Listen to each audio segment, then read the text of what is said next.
I do, I feel like the worse it is because Yeah, I'm like, oh, well, maybe this way is better.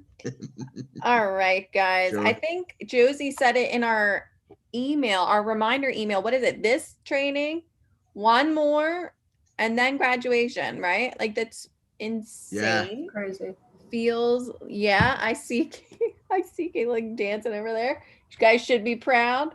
Um, it feels like we've been together for a while, but also not. It's very strange. Much like the Yeah. pandemic and quarantine, I feel like Yes, but a there is, whirlwind, it right? seems there is light at the end of the tunnel, Yeah. which is Good. hopefully, Good. yeah, hopefully that's true this time. So we have just a couple things left. This was kind of in terms of skills, I think, and this is kind of the pinnacle of what we wanted to talk about. And truthfully, it's going to loop us back around to a lot of the conversations that we had in the very beginning of this whole entire series. Um, we're calling it a multi-platform approach to support your cause. So really, we're going to be talking about the whole big picture of how you can be talking to change makers, making change, and doing what you've been doing, but tie it kind of in a nice little package. Yeah. So from last month to now, um, we are again just kind of reviewing topics as we go to make sure that we are getting this all in our head. We again not doing homework. We're talking about opportunities. So as Josie sends things out, as we talk about stuff in our little presentation tonight, know that the goal is to finalize a core story. Everything else beyond that is a bonus. And it's helping to create this multi platform approach for you guys to be affecting change in your communities. I mean, I remember when we first started this list, we had like one or two little check marks, and now we are almost all the way to the bottom, which is insane. So we are, as it highlights, on multi-platform approaches, and then next month we will be talking about uh, understanding your place in history and tying that all together so we can all get motivated as we graduate. Right. So our focus today is going to be why taking multiple approaches supports our cause of creating change. We're going to talk about the idea of personal branding, and so what that is, how that sets us apart when we're going out and doing this type of work, how we can be utilizing different platforms that are out there. So we've talked about a few as the months went on, but we're going to talk about that a bit more. You've heard about the social media opportunities that are out there, so we'll get into that. And then we're going to talk about some golden rules for creating and maintaining your own personal brand. And then at the end, just like we've been trying to do the past couple of months, we're going to make sure that we separate out into our region so that you can be talking to folks within your region, talking to your regional coordinators, and getting the work done that you need to get done. Okay. All right. So, Ed, So can you tell us yeah, why this is so why is this so important? Looking at a multidimensional approach, and it's a really big word, but the idea is looking at your brand, or like so. And when we say the word a comprehensive brand, again, it's one of Allie's like 50-cent ways of conveying this. And I only pick on her because she is a master of like using those words to like be able to I illustrate try things. hard not to. I I try know, hard. I know. But so when you look at your brand, it's about who are you as an advocate, and what do you stand for? Um, how do you go about getting your message across? Do you use social media?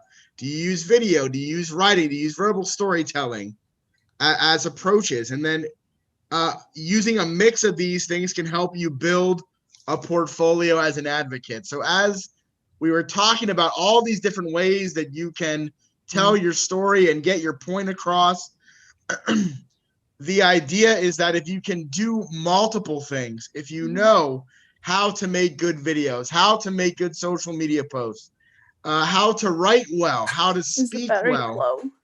That can really help you build a portfolio of who you are as an advocate. I've been an advocate for several years, probably about 15. I would say I was actually an advocate, and I take pride in all the different things that I've done, including doing this.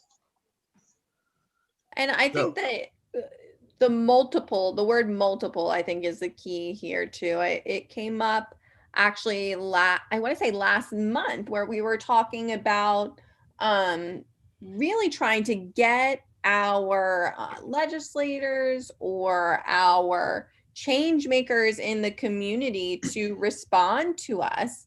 And this idea that maybe a phone call wasn't making anything happen. So tonight, this multidimensional or multiple approach just means that we're going to be more effective as we start to do a diverse amount of things. So we're kind of approaching things from a lot of different angles tonight. So I think that's the key takeaway that we want you guys to get from here. Sure. So your personal brand, a lot of times, if you think about branding in a product, it's usually how it looks is like one of the first things that you think of in a personal brand. But it's not just about that. It is your attitude, your beliefs, your skills, and all of these things in terms of the brand are how you're putting that out to other people. So it's going to help set you apart if you brand yourself well. It's going to help you provide some sort of direction for yourself and to stay on task, right? So you're moving in one constant direction, and it's going to make you as even more memorable if you're very consistent in what that brand is. Well, and before you play the video, Alex, that's what you're going to do, right? Is you're going to play the video?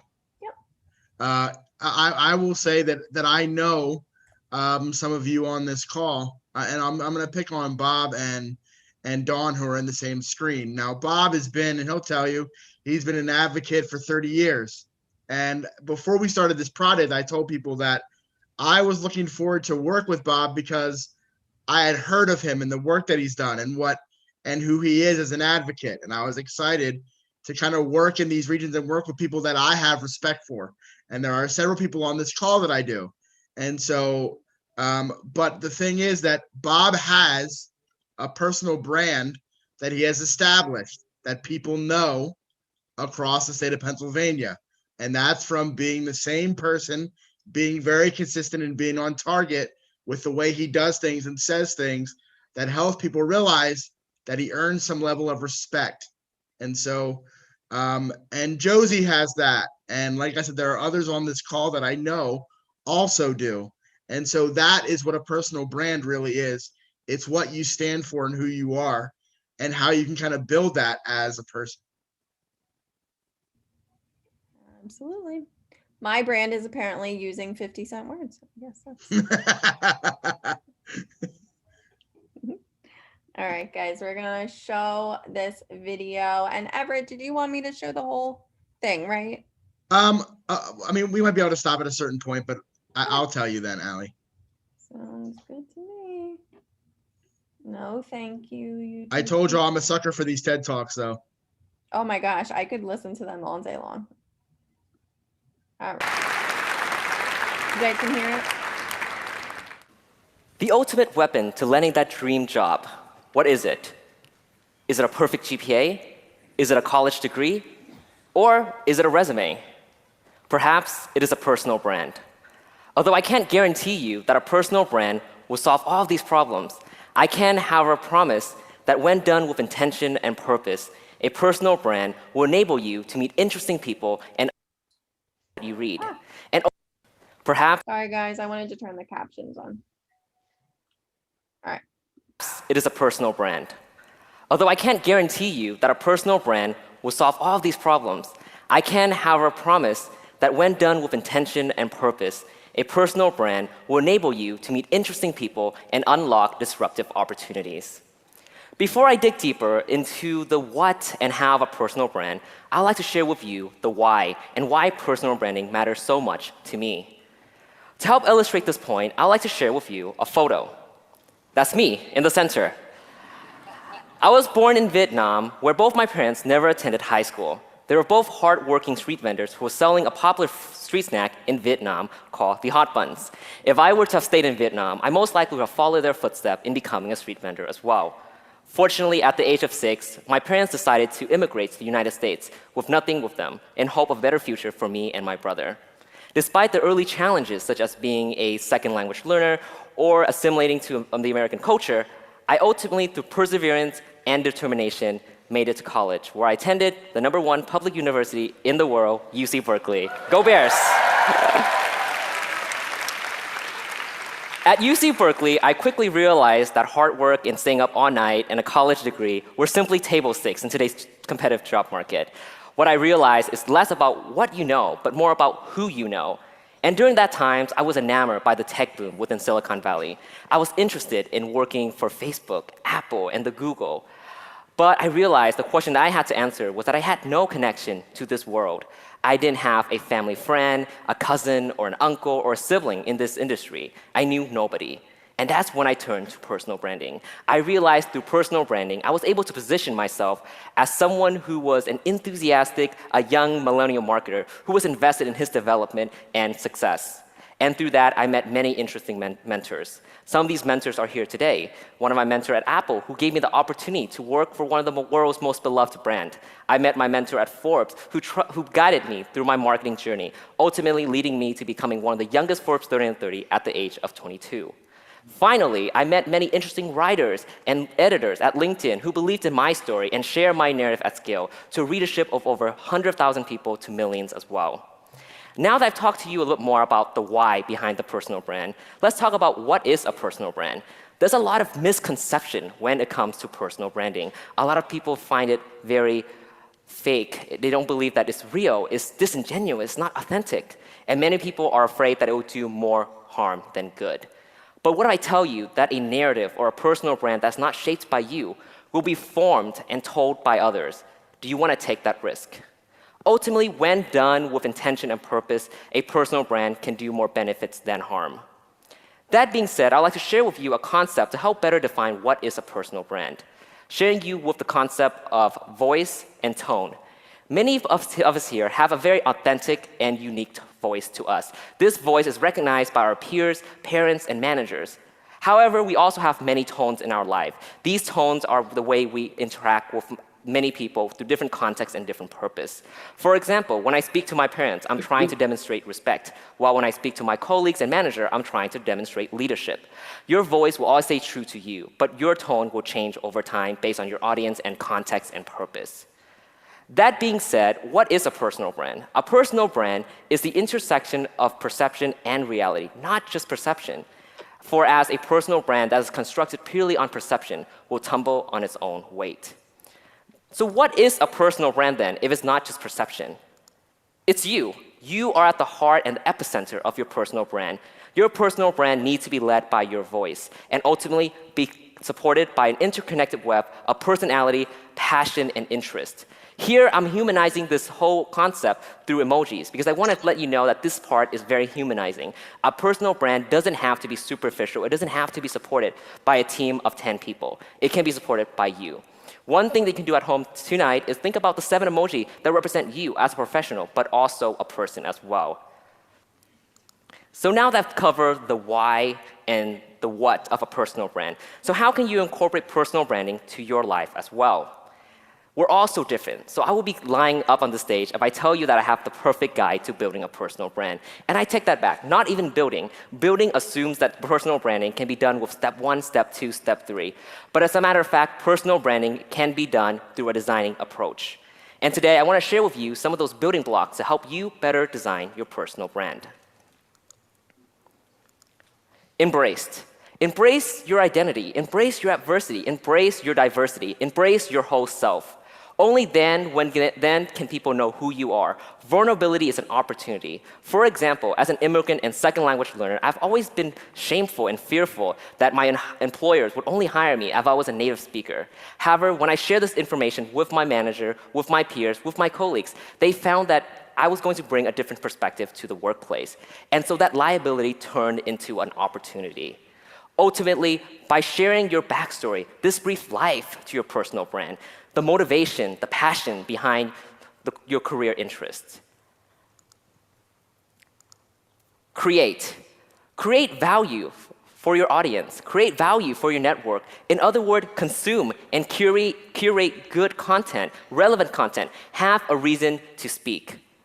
In early 2015, I decided to take on LinkedIn to write one post a month as a New Year resolution. And by the end of the year, I posted over 30 times. And throughout that time, I was able to interact with many interesting people throughout the world. Some students reached out to me from Denmark saying that my writing has helped inspire them to be a marketer, whereas some writing has helped create conversation at a national level. Over a course of a year, I realized that I have touched over 1 million people through my writing. And so write with the intention to impact. Write with the intention to create value. For only when you create value for others will other people see the value in you. And being able to create value is to position yourself as the top of mind. Think about publishing long-form thought leadership pieces on LinkedIn or Medium or your personal blog. Have a reason to drive dialogue. Position yourself as top of mind in your industry. Don't just farm relationships, grow them. Many people see personal branding as a number game. They think that the more people you know, the better it will be. I believe that it's more about depth rather than width. It's not about how many people you know. It's more about how many people you know and how well you know them as well. Don't be transactional when it comes to outreach. Think about reaching out for people for advice and not for favors. Personal branding is ultimately, at its core, about building your network and your relationship. Online, engage with your mentors, engage with the people that follow you. Think about ways you can add value to them, bringing back to the second principle. Think about ways you can check in with your mentors via email, sharing great quality content, a blog post that you read. And ultimately, offline, attend conferences, dinners, or better yet, host them. I personally host many dinners myself, thinking about the way I can connect with people inside and outside my industry. So don't just think about growing your relationship with people within your industry. Think about ways you can engage with people outside your industry. The way I think about relationship building is through a 50-30-20 approach. 50% of your time should be spent with people who you aspire to be, leaders in your industry. 30% should be spent with time with people who are in your proximity peers, people that are your colleagues, your peers. They're going through their career with you. And 20% of the time should be spent paying it forward to people that look up to you. They're your mentees. And throughout your career, as I hope you mature your career, that this concept can flip over, where 50% of your time can be spent paying it forward. So to recap, there are no such thing as a manual to building a personal guide. A personal branding is mainly the idea of the representation of the best of you, your flaws, your triumph, your challenges, but also your successes as well. Today, I've shared with you the why, the what, and the how to personal branding. I took on the stage of TEDx to embrace my identity, a part of me that I've rarely shared with many people. Ultimately, I was able to share my value through my personal branding experience, my background with you, and I hope that's added value to your life as well. And beyond this talk, I'm looking forward to growing and cultivating our relationship in person and online as well, through the various social media channels, LinkedIn, Twitter, or Facebook, and follow me on Twitter as well. And that's my personal branding, I'm just kidding. Yes, and so at the end of the day, I want to share with you some of these principles so you can do this, and it doesn't have to take 10 people to manage your personal brand. You can do it yourself as well. So to conclude, this is a transformation of the son of two hot bun street vendors from Vietnam, from an immigrant from a disadvantaged background to a storyteller and entrepreneur in Silicon Valley today. And this is what I call the designing of a purposeful personal branding from zero to infinity.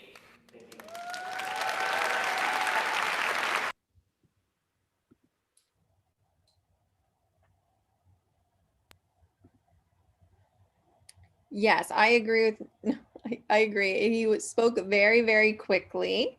Part of his personal brand, I would imagine.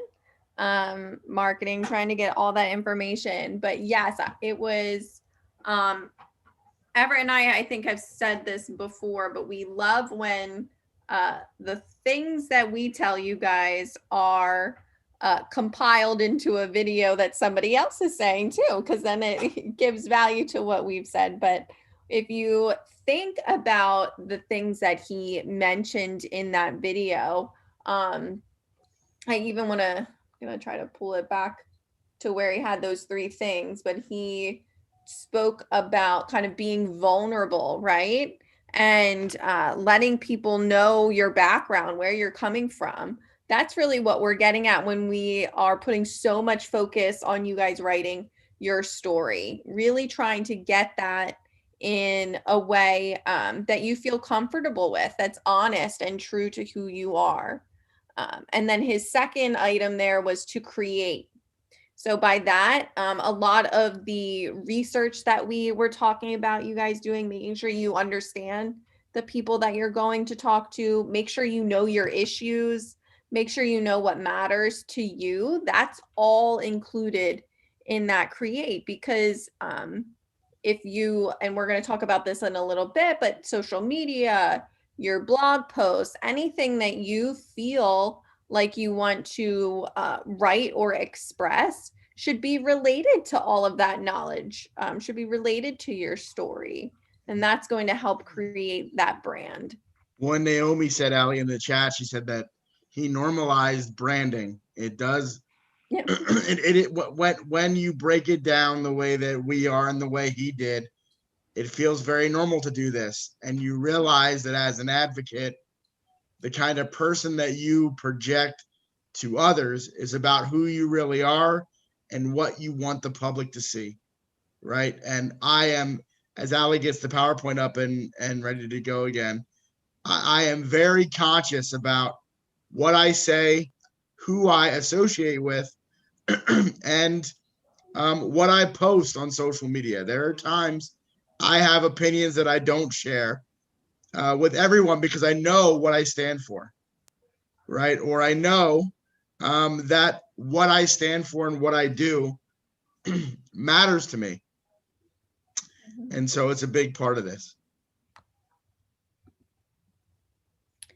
So he spoke at the end and made a little bit of a joke that, you know, the social media aspect of things is a big part of his personal brand. But I think it's now more than ever is a big part of a lot of our brand, whether or not we really recognize that. So I think Everett was speaking to some of this where he's pretty cautious about, or maybe not cautious is the word, Everett, but just aware. You think selective. Yes, there are things that I will speak on very openly on my social media and others that I will not. Yeah. But if it's something that I know, and if it's, you know what, I need to look that up. I don't know what to think. I think that's Flickr, but I could be wrong. I think it might be too. I was thinking that myself.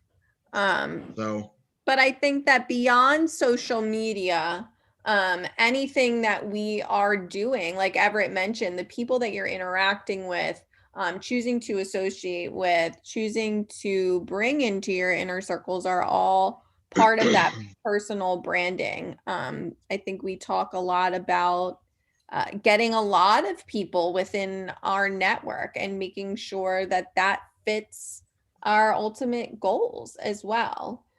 So if we tie this back to the beginning of our conversations, in some of the first few months, we spoke about making sure that your emails, that your social media were all professional, because that does matter.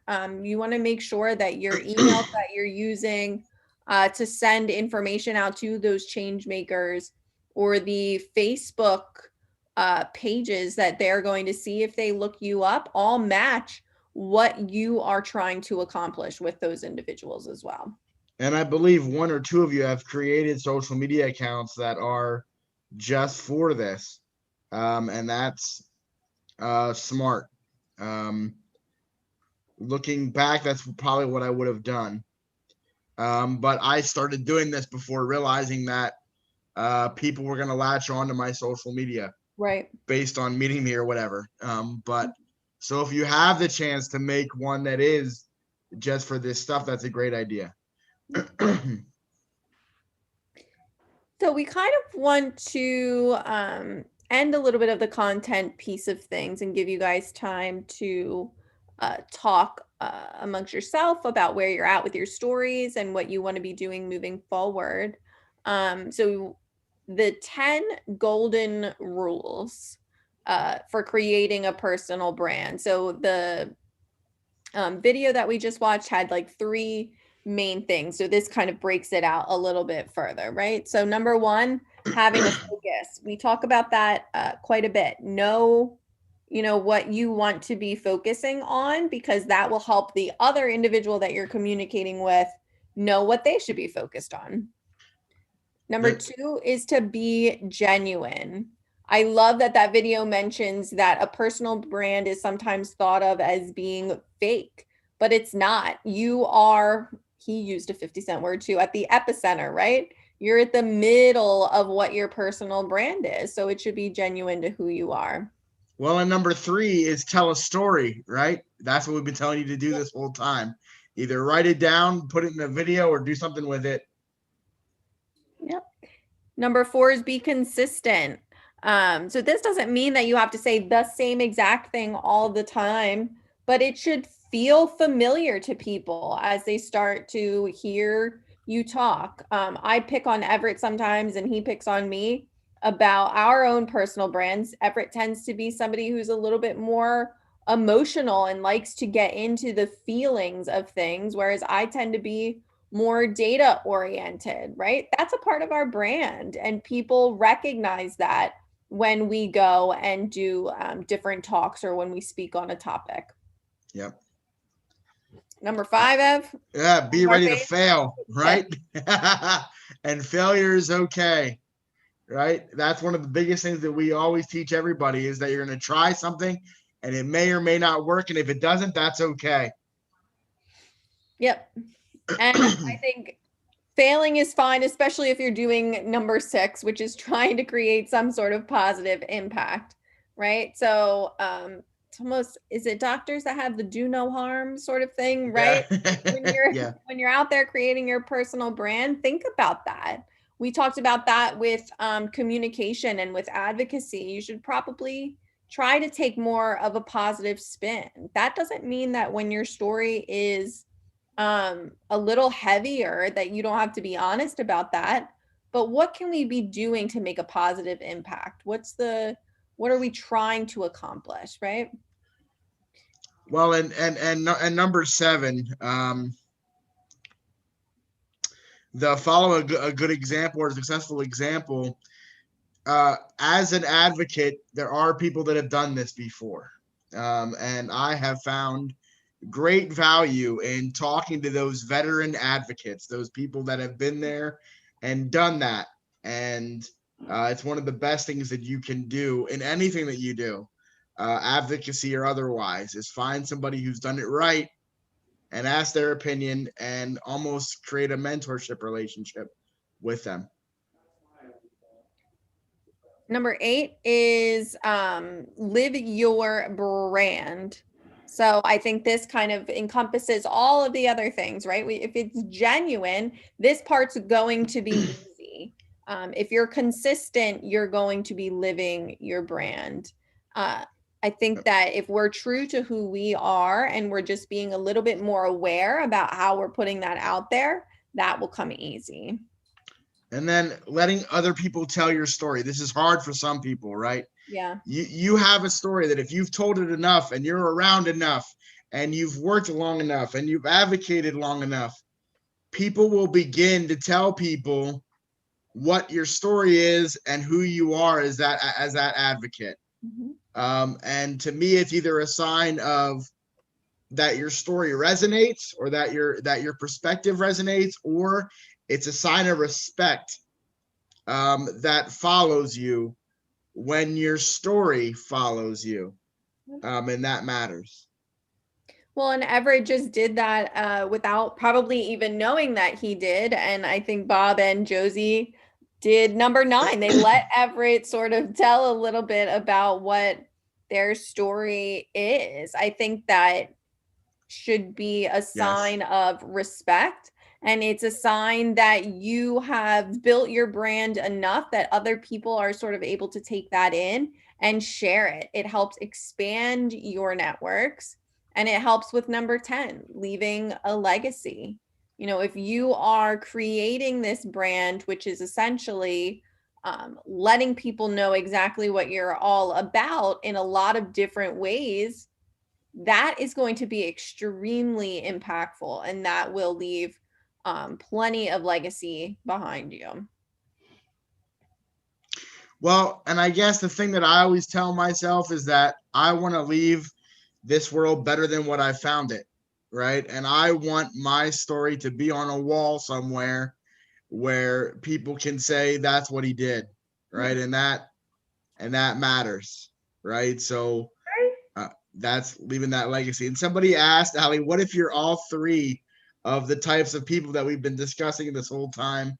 How do you handle that with your branding? Even better. I think that if that is a part of your brand, then you should be hitting on all of those things. So, I mean, truthfully, my brand is more data oriented, but to be as effective as I can be, I've had to learn how to be all 3 of those things. I think the video even mentioned that your tone changes, and it should, depending on the context. Different things are going to be required. But yeah, absolutely. If that's true to who you are, then you need to put that out there. Laura, do you have a question? Yeah, sorry, and I talk a lot. No, it's okay. I just didn't see it. I'm trying to flip through people. I completely get the importance of letting somebody tell your story, but of letting other people tell your story. But what if I think a lot of people with disabilities that I know have been kind of misbranded.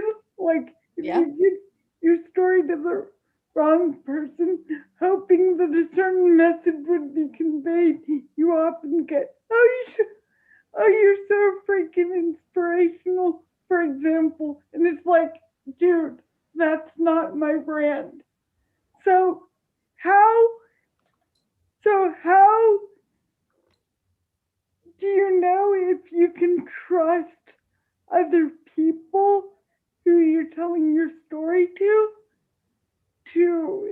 convey your brand effectively? Sure. That's a really great point and great question. I think that wow, that is a very powerful question. It is. And I think that unfortunately the answer is you can't ever control all of that, right?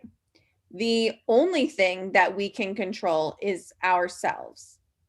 And that is why, truthfully, why personal branding and our, big 50-cent word, I'll keep making fun of myself, a multi-dimensional approach, meaning putting our brand, our story, what we're all about in multiple different ways helps to kind of combat some of that, I think, Laura, where if I'm putting myself out there in a lot of different ways and people in my network, beyond my network, know what I'm all about, that story that's not really in line with what my brand is isn't going to be as impactful because people are going to have heard what my personal brand really is.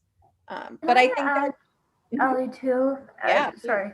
Like Ali, you started to hit on it so well. If you do your brand the way like that really encapsulates you and share it to the extent we would all love to see, then those wrong slants on your story will fade out. And it's because like people will know you well enough that they'll be like, that doesn't sound right, or whatever, or multidimensional. They look on Facebook and they're like, that doesn't jive with what I'm hearing. And to be honest, like I struggle with this, let other people tell your story also, because I do believe that's nothing about us without us. And ... If we are good enough at branding ourselves, then we will be brought up. But I think part of our branding is to make sure that we are saying that we should be at the table. And some of that telling story too, I think doesn't need to be, for instance, Laura, me going out and saying, well, Laura's story is exactly this when she was 3 years old, blah, blah, blah, blah, blah, right? In which case I might have to flip you off if you screw it up that badly, but And I wouldn't. I would never tell somebody else's story in that exact way. I think a lot of times the people that we can trust, or the times when we can be excited that somebody's telling our story, is similar to what Everett did earlier for Josie and Bob, where he wasn't necessarily trying to speak to their own experiences, but to what he has witnessed from them, or what he has seen from their personal brand. And having ourselves get excited about somebody wanting to talk about what they've seen from us is a good thing. And I think that that is different than somebody trying to speak on our experiences or try to make them inspirational when they're not inspirational, when they're just life things, right? That's why it's so important that we share our stories all the time. Absolutely. Many And sharing them in different ways too, right? That's why we said to write them down, speak them out, write a blog post, make a video. You know, the more ways that we get our story out there the way that we want them out there, the better. Mm-hmm. And then can I ask you another question? Yeah, absolutely. And then there's some brand models that this might be a wrong, somewhat politically incorrect way of putting this. So correct me if anybody thinks I'm totally off base here. There are some brand models that really resonate with the general public, like the rags to riches. I've been through X, I've been through Y, I've been through Z, I've been through negative C, I've been through A, I've been through the whole gosh darn alphabet, but I'm still freaking here. That's one model that really resonates with the public. Like you're gonna get a lot of likes on social media because those stories kind of are feel good and people like that. I look at that and consider, do I want my friend to be that way? And then I notice something like that and it's like, pardon me, but oh crap, I hate that. So what do you do if you know that certain ways of branding that usually have high public likability factor, and you look at those and you're like, that form of branding is selling everyone but me. I think that he shared something in the very beginning of that video, and it was so fast. So I agree with a lot of people. Like, I highly encourage you to watch it again as well. But he mentioned how personal branding is not fake, because if it is fake, so if we do things just for that shock value or because we feel like they're high impact, it's going to topple onto itself because it's not genuine. So those things might be high impact in the short term, but you're going to get much more longevity from your personal brand if it's genuine to you.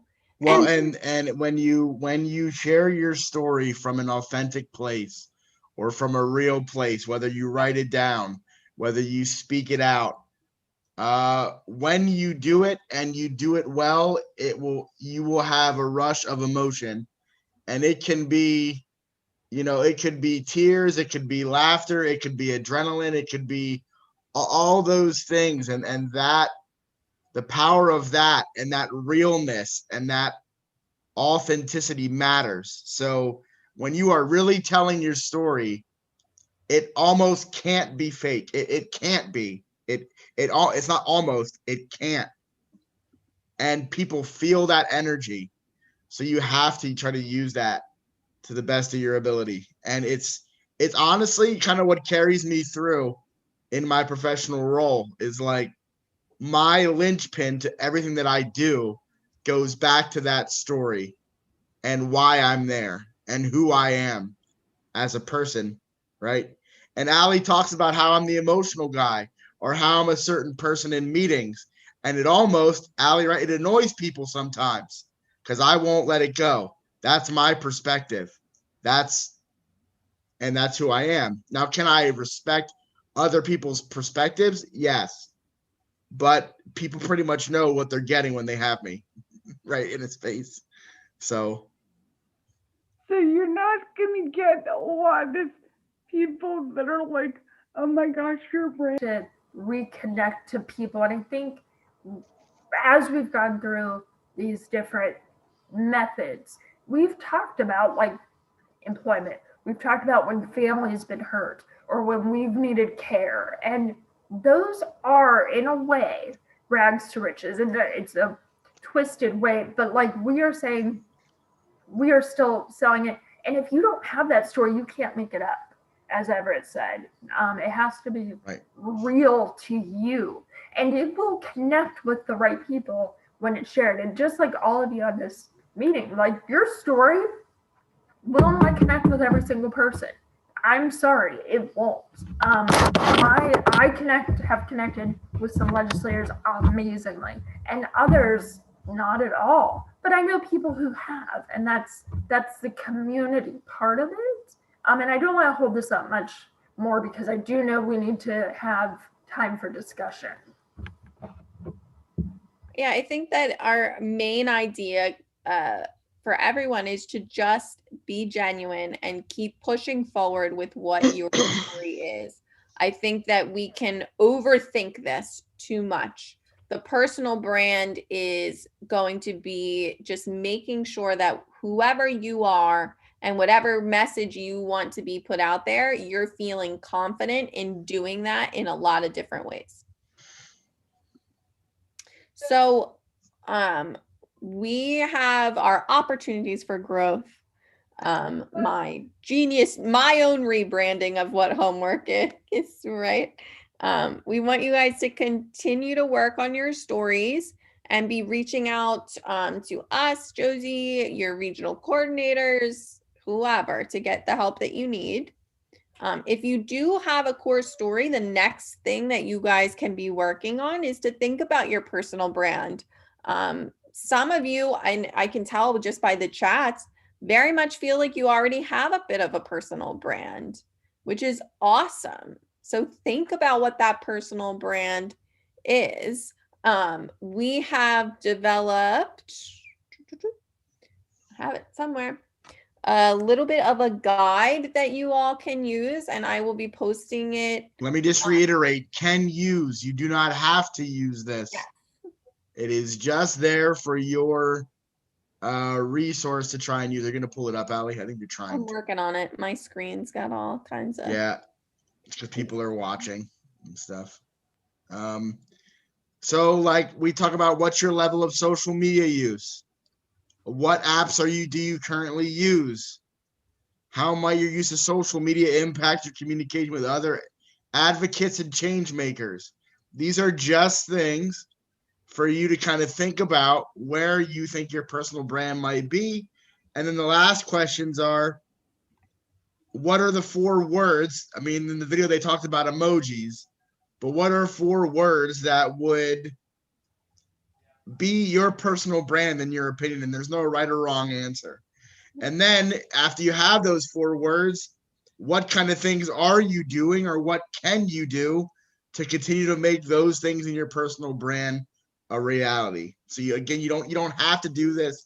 Just know that it's there if you want to think about it, write things down, especially if you already have that story thought out, and you've already kind of thought about this today. So I real quick, I think that part of this, in a weird way, is how we think of hypocrites. In a way, how if we're gonna talk the talk, we gotta walk the walk, wheel the wheel, whatever words you want to say there. But when I think about an issue and I feel set, like I believe blank, I will back myself up and say, why do I believe this? Does it align with the other things that I believe in? And if somebody were to question me about whatever that I put out there about my beliefs, do I feel confident to stand up for what I just said there? I'm going to call Everett on this one. When we first met, he loved $1 Million Baby. Don't know if you guys know that movie, but it caught me off guard because it's about a boxing woman who becomes injured, becomes a quad, and wants to end her life. Well, Everett really liked the sports part, the boxing, disability, and then there's this other side. It's like, well, wait, they're selling it as disability as worse than death. And I'm not saying that Everett's bad. I'm saying, like, sometimes we have to step back and say, wait, why do I feel this way or that, so that we can back it up. It was an education for me. That's all I know. I was so focused on the sports of it. I don't know. Yeah. But I have used that example in trainings over and over since, Joe's. Good. About examples of disability being painted as a negative in the world of media. So, guys, we have a stinking ton of opportunities in the woodworks here. We have been accepted to present at Representative Dan Miller's summit, which is awesome. It's on, I believe we'll be speaking April 13th at 10 to 11. Monica and I have been working on putting slides together, but we want stories. We want you guys to be the presenters. And so if you are interested, and you might not know what you want to talk about, but you're interested in helping with this virtual event, please email me. We need at least 2 to 3 speakers. Monica and I are great, and we need you guys to make us great. Pictures wanted. So I sent y'all a request for pictures, and I sent you an example of Caitlin. So what we're doing is we're pulling a couple quotes from the stories or the blogs or whatever that you have sent. We are putting them in what they call a social block, social square, which is something that will be posted on Facebook, Twitter. I'm not sure all the platforms, but it'll be specifically on paid family and medical leave. For those, we want a picture to go with them. Naomi sent me one, and Naomi, if you could send me just the plain picture, that would be super duper helpful. So that is huge and would be really helpful. And as we develop them, we would run them past each of you before they were publicly shared at all. Videos. Aaron, James, handful of you, Lauren, you guys have been working on them. Really appreciate them. Allie, I think, is making a folder for them. Yes, couldn't find Okay. them. Okay, so we're gonna put them in a specific folder. The reason we're doing that is that we are going to put them in another format so that they're shareable again on social media. And so that is another thing. Pausing there, Christine, what's happening?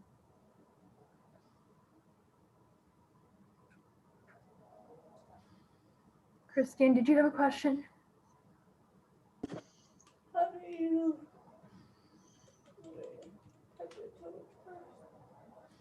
I think she's typing.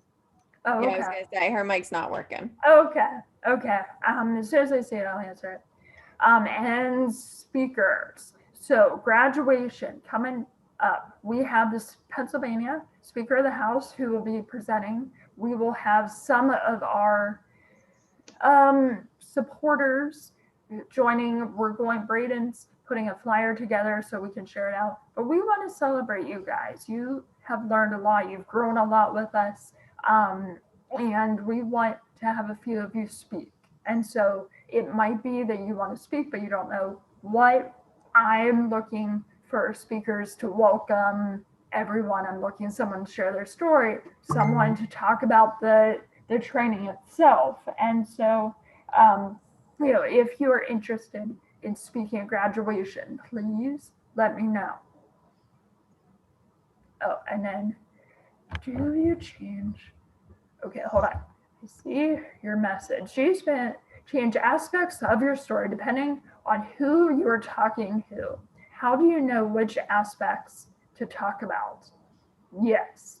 So quickly, yes, you might share completely different stories. I mean, they have to be about you, obviously, but you might share something about your family and where they came from. You might talk about COVID. You might talk about how tough school was. There are going to be different names for different parts of your story, and for me, is even just on paid family medical leave, I will look at a legislator's bio, or I'll just be talking to them and be like, wait, this part of my story doesn't feel like it fits. And so I might veer in a completely different direction. And so that tone that was mentioned in the video, that's where that kind of comes into play. Your message is the same, but your tone and which story you use might be different. Well, and part of my, we talk about personal branding, right? So in a past life, at a past job, I was just tasked with writing blogs that would illustrate issues that people with disabilities face that the general public may not be aware of. And we were writing blogs and then promoting them so that people would read them to learn our perspective on certain things. And so I would encourage you to think about your life as an ongoing story, because I know all of us have really crazy things in non-COVID times, right? When we're all able to be out, that people do weird things, do weird, odd things that can be a story, or you experience something in a hospital, at a friend's house, in the community. Think about those things and see them as story opportunities. I know that's weird to think, but that's how you build your story arc. That's how you build your story repertoire too, is just, and then figure out how you want to tell that story. And once you become a decent storyteller, you can almost do it to any story you want. So you become good at it. And I'm answering another question in the chat. What type of picture? So, James, that's a good question.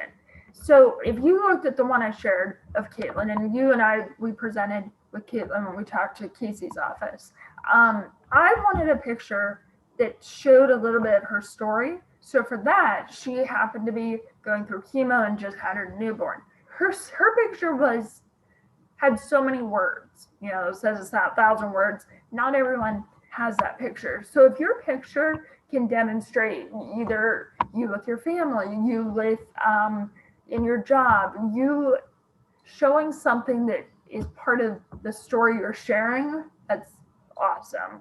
And if not, just make sure you like how you look in it. Allie, what do you want to do? We're already at the times.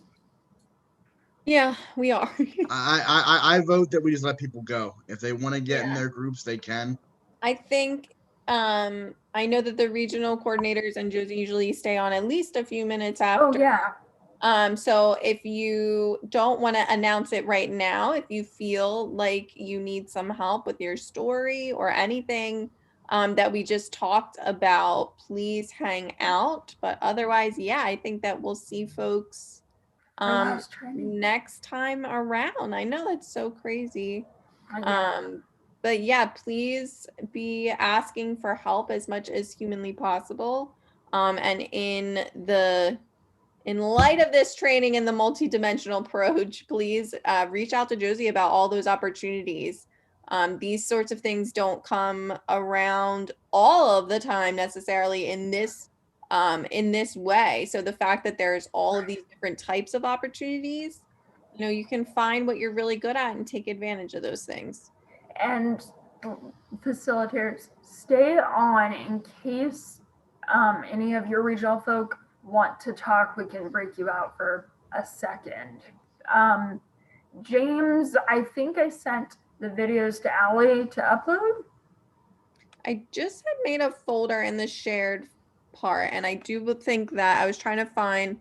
I remember the emails going back and forth, and I think I did finally get the file that worked, right? I know I had gotten the one that I couldn't open, but I'll have to check that one did open for me so that I can add it in there. And Melanie on our Facebook page had a really great idea. Like, she has written her story. It's not totally finished, but if there are people that want to share to each other and edit, like, like we are gun ho with that idea. And I think that's a great way to learn each other's stories and to edit. So, if that's something you're interested in, contact Melanie. She's in the dark, but she's there. All right, guys, I think we're releasing you if you want to go eat dinner, hang out for the rest of the night, whatever you want to do. If you have any questions or need anything, then we'll be on for you guys. All right, we'll see you next month. Hey, thank you all. It's been a blast. I can't believe this next one's our last training day. Yeah. It's great. And thanks, Diana Captioner. Oh, You're welcome. have a good one. You too. Okay, I'm gonna turn. Everybody.